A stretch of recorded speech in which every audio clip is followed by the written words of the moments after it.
Only God's plan for salvation will work.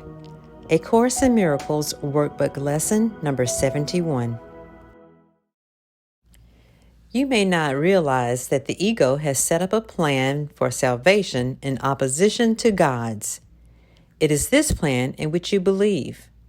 Since it is the opposite of God's, you also believe that to accept God's plan in place of the ego's is to be damned. This sounds preposterous, of course. Yet after we have considered just what the ego's plan is, perhaps you will realize that, however preposterous it may be, you do believe in it. The ego's plan for salvation centers around holding grievances.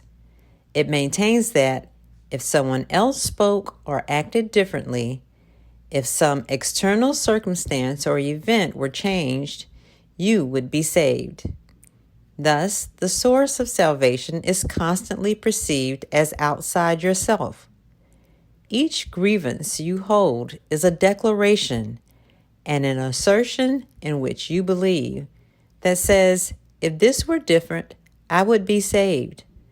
The change of mind necessary for salvation is thus demanded of everyone and everything except yourself.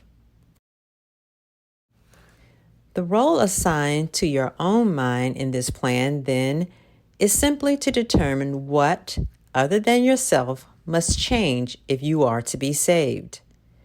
According to this insane plan, any perceived source of salvation is acceptable provided that it will not work.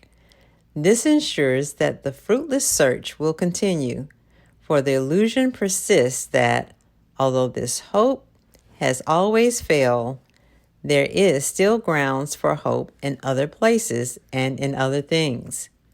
Another person will yet serve better. Another situation will yet offer success. Such is the ego's plan for your salvation. Surely you can see how it is in strict accord with the ego's basic doctrine: seek but do not find. For what could be more surely guaranteed that you will not find salvation than to channelize all your efforts in searching for it where it is not? God's plan for salvation works simply because, by following His direction, you seek for salvation where it is.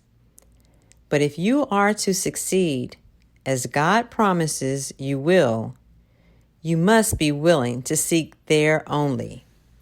Otherwise, your purpose is divided, and you will attempt to follow two plans for salvation that are diametrically opposed in all ways.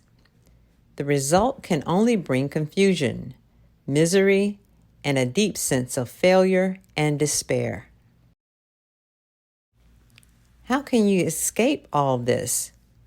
Very simply. The idea for today is the answer. Only God's plan for salvation will work. There can be no real conflict about this, because there is no possible alternative to God's plan that will save you. His is the only plan that is certain in its outcome. His is the only plan that must succeed.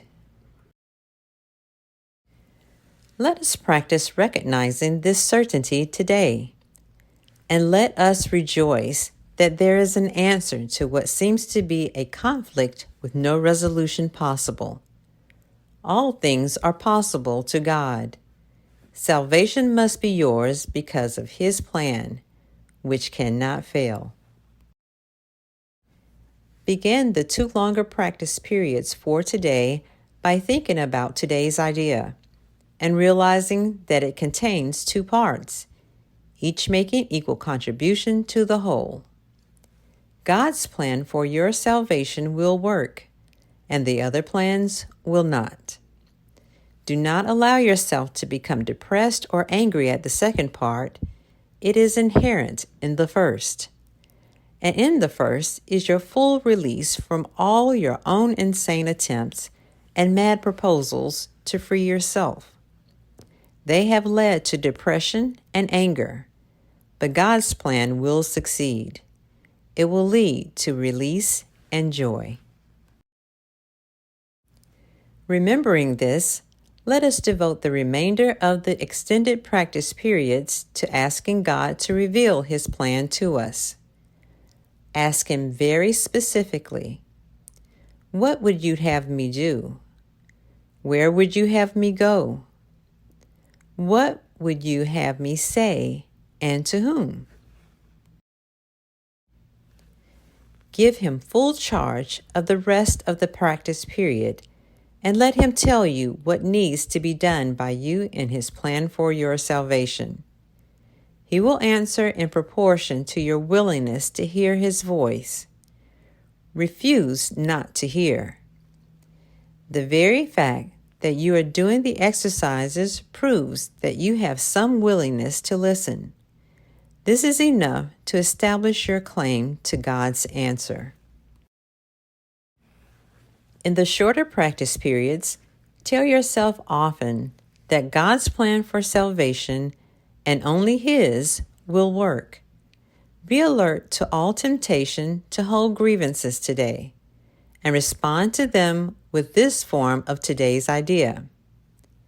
Holding grievances is the opposite of God's plan for salvation, and only His plan will work.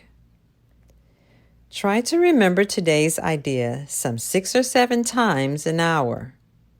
There could be no better way to spend a half a minute or less than to remember the source of your salvation and to see it where it is.